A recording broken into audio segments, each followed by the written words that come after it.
Hi.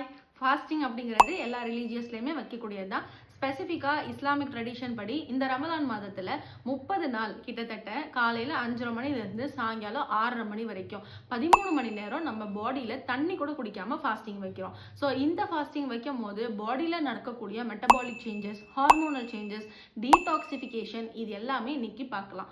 So காலையில் 5:30 மணிலேருந்து 7:30 மணி வரைக்கும் நம்ம சாப்பிட்ட ஃபர்ஸ்ட் ஃபுட்டு டைஜஷன் ஆகி அதுலேருந்து வரக்கூடிய குளுக்கோஸும் இன்சுலினும் நமக்கு எனர்ஜி தரும். அப்போ நம்ம ரொம்ப ஆக்டிவாகவே இருப்போம். ஸோ அடுத்து 7:30 மணிலேருந்து 11:30 மணி வரைக்கும் குளுக்கோஸும் இன்சுலினும் ரெடியூஸ் ஆகும்போது நம்ம பாடி என்ன பண்ணுன்னா ஆல்ரெடி தேங்கி இருக்கக்கூடிய குளுக்கோஸ் நம்ம கல்லீரலில் இருக்கிறத வெளியில் எடுக்க ஆரம்பிக்கும். ஸோ 11:30லேருந்து 3:30 மணி வரைக்கும் என்ன ஆகும்னா ஸோ நம்ம பாடியில் கல்லீரலேருந்து எடுத்த குளுக்கோஸ் லெவலும் கம்மியாயிடும், இன்சுலின் லெவலும் கம்மியாயிடும். ஸோ அடுத்த கட்டமாக பாடி ஃபேட்டை நோக்கி போக ஆரம்பிக்கும். ஸோ ஃபேட் மாலிகுல்ஸ் எல்லாத்தையுமே பிரேக் பண்ணும். ஸோ அடுத்து 3:30லேருந்து 6:30 இதுதான் ரொம்ப பீக்கான டைம்.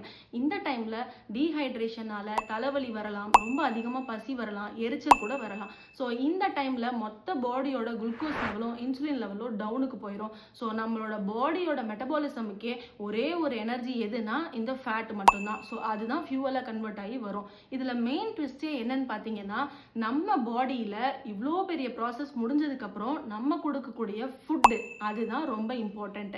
என்ன மாதிரி கொடுக்குறோம், அது நம்ம பாடிக்குள்ளே போனோன்னே எப்படிலாம் ரியாக்ட் ஆகுது, என்ன மாதிரி அடுத்தடுத்து நம்ம ஹெல்த் அஃபெக்ட் பண்ணுது அப்படின்றத நீங்கள் தெரிஞ்சுக்கணுன்னா stay connected with Narish with Nasrin. Thank you.